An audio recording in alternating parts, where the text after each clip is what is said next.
우리는 어디까지 용서할 수 있을까요? 우리는 얼마만큼 사랑할 수 있을까요? 우리는 언제까지 잘해줄 수 있을까요? 우리가 아무리 한다고 해도 우리에게는 한계가 있기 마련입니다.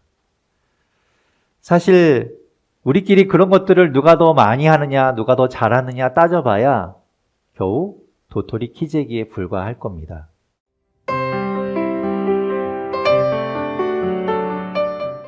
여러분이나 저나 여러분이나 별반 다르지 않은 그런 모습이겠지요.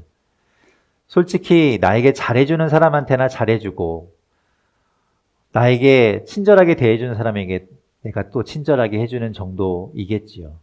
나에게 못되게 굴고 나를 대놓고 싫어하는 사람에게 내가 끝까지 잘해줄 수 있는가? 내가 그 사람에게 끝까지 친절을 베풀 수 있는가? 거의 불가능에 가까울 겁니다. 그래도 성경에 나오는 인물들, 그 믿음의 인물들은 우리와 좀 다르지 않을까? 그래서 한번 그 속에 있는 인물들을 살펴보면 좋겠습니다. 특별히 하나님이 참 좋아하셨던 사람이 있어요. 하나님이 정말 내 마음에 쏙 든다고 말씀하셨던 사람인 다윗은 하나님의 마음에 쏙 들었던 사람이니까 우리하고는 좀 다르지 않았겠습니까? 그래서 다윗이 어떠했는가를 우리가 한번 돌아보도록 하지요. 다윗에게는 아들이 많이 있었습니다. 첫째 아들이 암논이라는 아들이고요. 둘째가 길르압, 셋째가 압살롬, 그리고 넷째가 아도니아라는 아들입니다. 이 정도까지만 알고 계시면 돼요. 그리고 그 뒤에는 스바디아, 이드르암, 그 외에도 아들들이 많이 있는데 한참 뒤쪽에, 서열로 따지면 한참 뒤쪽에 있는 아들이 바로 솔로몬이라는 아들이 있게 되죠. 이렇게 아들도 많고 딸도 많이 있던 사람이 다윗입니다. 그 딸들의 이름은 성경에 다 기록되어 있지도 않아요. 그런데 그 중에 한 딸의 이름이 기록되어 있는데 그 이름이 바로 다말이라는 딸입니다. 이 다윗이 낳은 자녀들의 어머니가 서로 다 달랐습니다. 그만큼 이제 부인이 많았다는 이야기죠. 첫째 아들인 암논이라는 아들이 셋째 아들 압살롬의 동생이었던 다말을 좋아했습니다. 그래서 이게 형제 간에 해서는 안 되는 일, 범죄를 저지르게 되지요. 그것 때문에 압살롬이 어마어마하게 화가 납니다. 당연히 화가 날 수밖에 없는 상황이 돼요. 그래서 이 첫째 형이긴 하지만 암논을 살해하게 됩니다. 친형제 사이는 아니라고 해도 그래도 이제 형제지간 서열이 있고 그렇게 한 아버지 밑에 있는데도 불구하고 범죄가 일어났고 또 살인이 벌어졌습니다. 다윗은 아버지니까 당연하게도 이 모든 일들을 정리하고 수습해야 함에도 불구하고 그는 계속해서 보고만 있어요. 지켜보고만 있었기 때문에 일이 점점 더 커져 버렸습니다.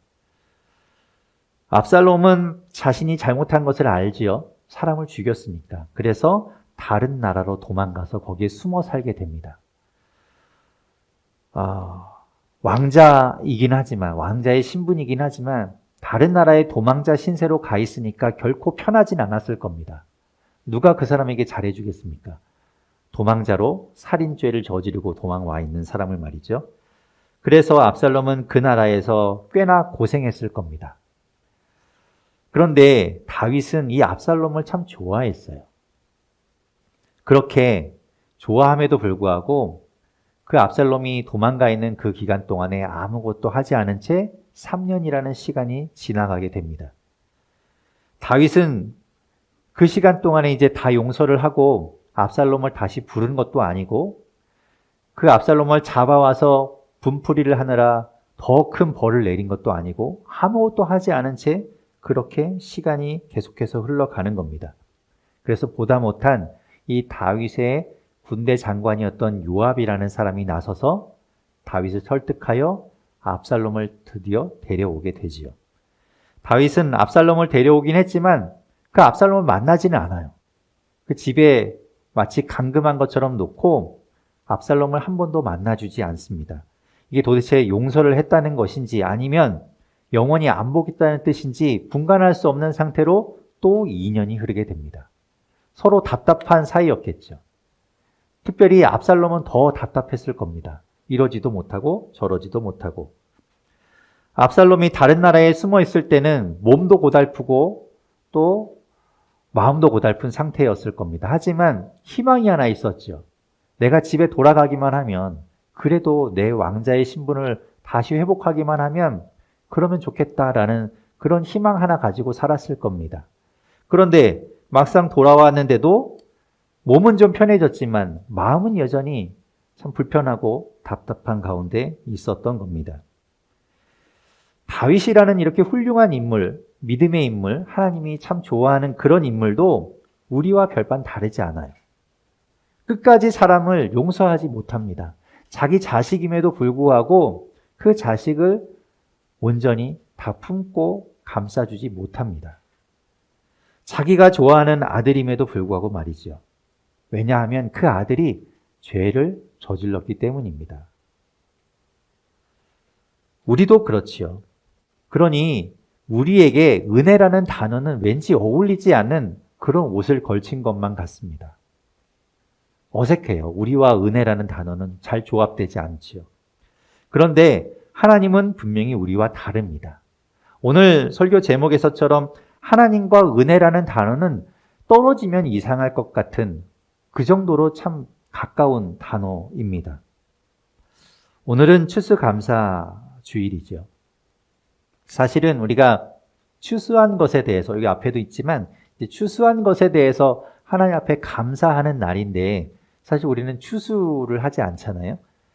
그래서 원래 그 마음의 본 바탕, 밑바탕은 하나님이 우리에게 베풀어 주신 1년 동안의 삶을 감사하면서 그 감사 잊지 않고 하나님 앞에 그 감사 올려드리는 날이 바로 추수감사주일이죠.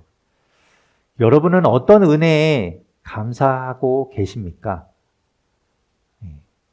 올 한 해 여러분에게 좋은 일들이 아주 풍성하게 많이 있어서 감사하고 계시는 분도 물론 계시겠지만 꼭 그렇지 않은 분들도 계실 겁니다. 돌아보면 그렇게 좋은 일이 있는 것 같지도 않고 나의 인생에, 내 삶에 그렇게 정말 훌륭한 일들, 자랑할 만한 일들이 없는 분들도 계실 겁니다.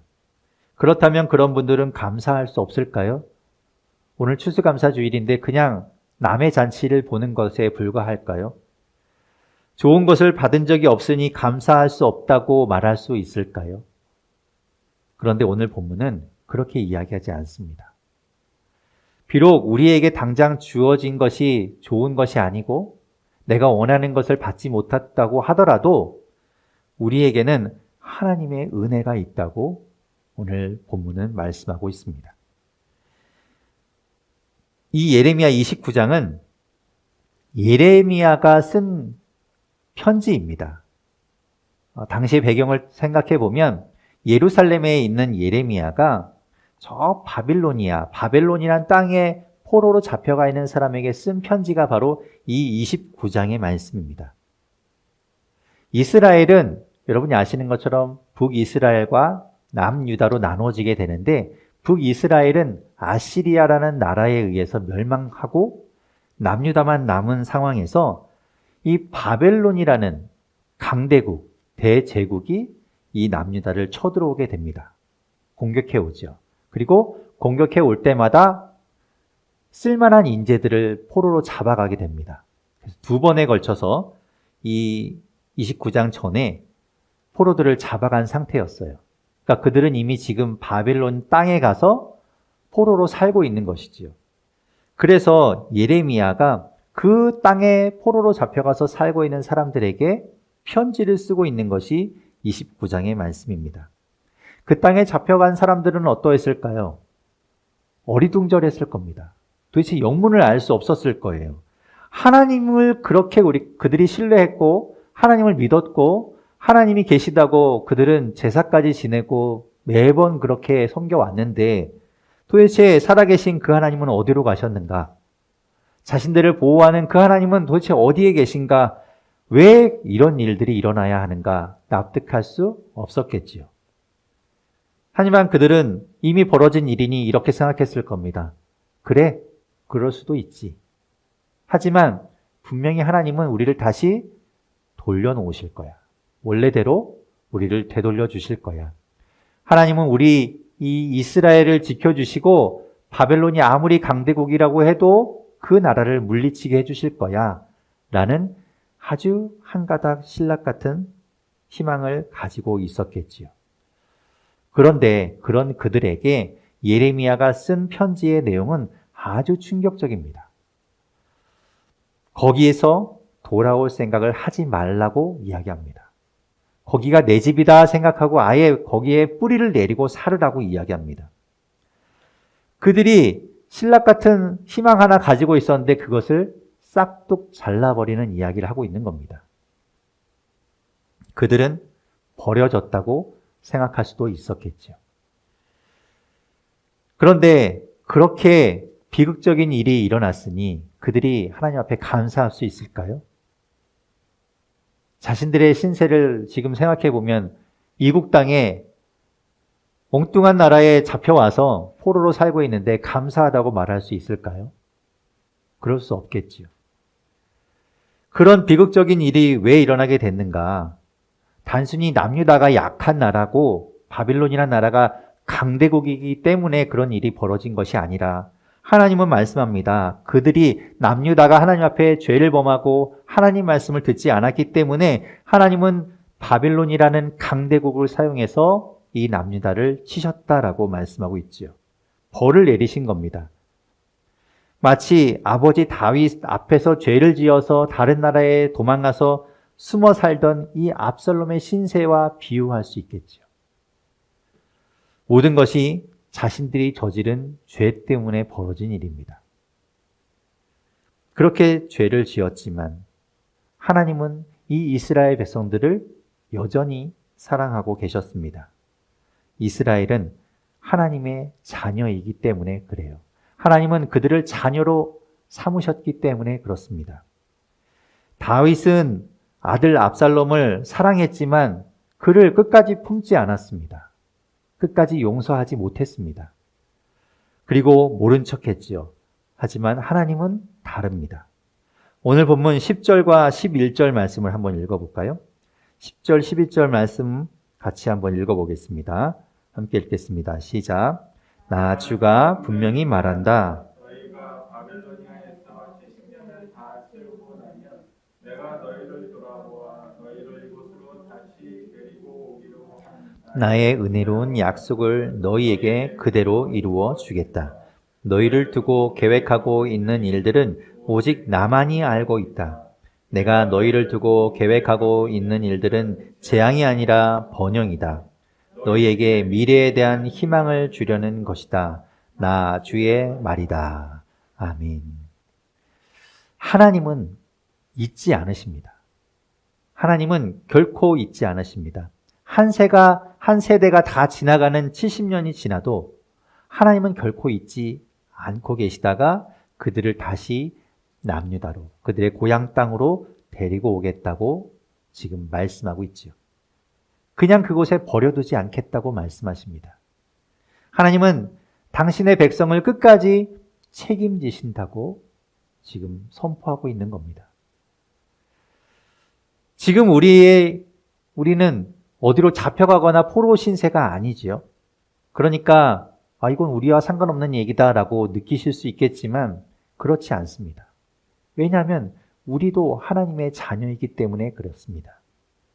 그래서 11절에 말씀하고 있는 것처럼 하나님이 당신의 자녀를 위해서 가지고 계신 그 계획은 바로 여러분을 위한 계획이기도 합니다. 그것은 바로 번영이라고 이야기하죠. 다른 말로 이야기하면 평화입니다. 히브리어로는 샬롬이라는 말입니다.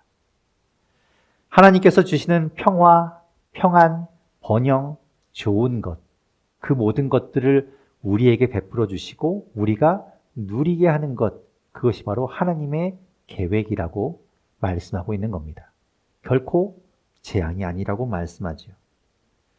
여러분 잊지 마십시오. 지금 내가 비록 뭔가 잘 안 되는 것 같고요. 좋은 일이 없는 것 같고 내가 뭔가 성취하지 못한 것 같아도 심지어는 더 안 되는 것 같고 안 풀리는 것 같고 나쁜 일만 일어나는 것 같아도 우리를 향한 하나님의 계획은 결코 우리를 망하게 하려는 것이 아니라 우리에게 샬롬, 평안을 주고 번영을 주는 것이라는 겁니다. 그 계획은 변함이 없습니다. 그리고 한 번도 취소된 적이 없습니다. 하나님의 이런 계획과 뜻을 모르면 자신의 현실을 바라보며 감사하기는커녕 불평불만하고 원망할 수밖에 없겠지요. 하지만 우리는 그 계획을 알고 있습니다. 오늘 말씀에서처럼 하나님이 우리에게 그 계획을 말씀하셨기 때문이지요. 그러니 우리가 어떻게 감사하지 않을 수 있겠습니까? 다윗은 압살롬을 집으로 데려다 놓고도 만나지 않았습니다. 완전한 용서가 되지 않으니까. 하나님은 죄를 지어서 벌을 받으러 포로로 잡혀가 있는 이 이스라엘 사람들을 용서하시고 만나주시겠다고 14절에 분명하게 말씀하고 있습니다. 그것은 완전한 용서가 있기 때문에 가능한 일이죠. 다시 품어주시고 예전처럼 다시 그 사랑의 관계로, 그 부모와 자녀의 관계로 나가겠다는 하나님의 뜻입니다. 우리는 항상 그런 하나님 앞에서 또 죄를 짓고 또 실수하고 또 하나님의 마음을 아프게 하지요. 아마도 내일도 그렇게 할 겁니다. 앞으로도 계속 그렇게 할 겁니다. 하지만 하나님은 우리를 외면하지 않으신다는 것 여러분 기억하십시오. 미워서 얼굴을 획 돌리지 않으시는 것이 하나님의 마음입니다. 제가 구약의 본문을 가지고 설교할 때 마지막에 이제 축복 선언을 하는 그 말씀이 민수기 6장 24절에서 26절까지의 말씀입니다. 그 말씀에 보면 하나님께서 얼굴을 돌리지 않고 우리를 향하여 그 얼굴을 비추시고 우리를 바라보시는 것이 얼마나 큰 은혜이고 복인가를 말씀하고 있습니다. 제가 한번 읽어보겠습니다. 자막을 통해서 한번 보시고 제가 읽도록 하겠습니다. 주님께서 당신들에게 복을 주시고 당신들을 지켜주시며 주님께서 당신들을 밝은 얼굴로 대하시고 당신들에게 은혜를 베푸시며 주님께서 당신들을 고이 보시어서 당신들에게 평화를 주시기를 빕니다. 아멘. 이것이 바로 축복입니다. 이것이 바로 복입니다. 하나님의 은혜이지요. 저는 여러분 모두가 그 하나님의 복과 은혜를 날마다 충만하게 누리실 수 있기를 바랍니다. 그런데 그러려면 우리가 해야 하는 것이 있습니다. 우리가 나가서 열심히 착한 일하고 좋은 일하고 다른 사람 섬기는 것, 그런 거 하라는 것이 아니라 오늘 본문에 보면 우리가 해야 하는 것을 말씀하고 있습니다. 오늘 본문 12절과 13절 말씀 같이 읽어보겠습니다. 함께 12절, 13절 읽겠습니다. 시작.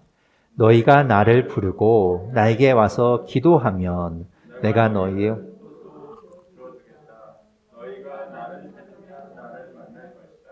너희가 온전한 마음으로 나를 찾기만 하면. 아멘. 하나님의 은혜는 누가 누리는가?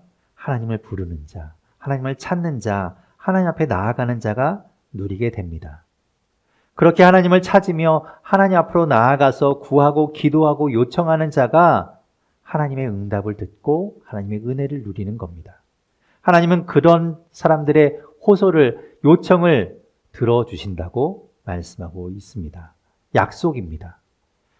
좋으신 하나님께서, 우리의 아버지께서 우리의 요청을, 우리의 기도를 들어주십니다. 하나님은 우리를 영원토록 사랑하시고 끝까지 책임지십니다. 그리고 우리를 향해서 샬롬의 계획을 가지고 계십니다. 그래서 여러분에게 하나님은 언제나 잘해 주실 겁니다. 오늘도 내일도. 그러니 여러분 믿으십시오.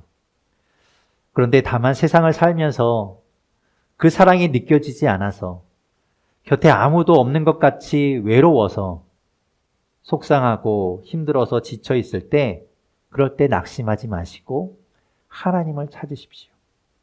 오늘 말씀하고 있는 것처럼 그분께 나아가 하나님을 부르십시오. 그러면 하나님께서 들으시고 여러분에게 하나님의 마음을 보여주실 겁니다. 하나님은 여러분을 만나 주실 것이고 여러분에게 은혜를 주시려고 기다리고 계십니다.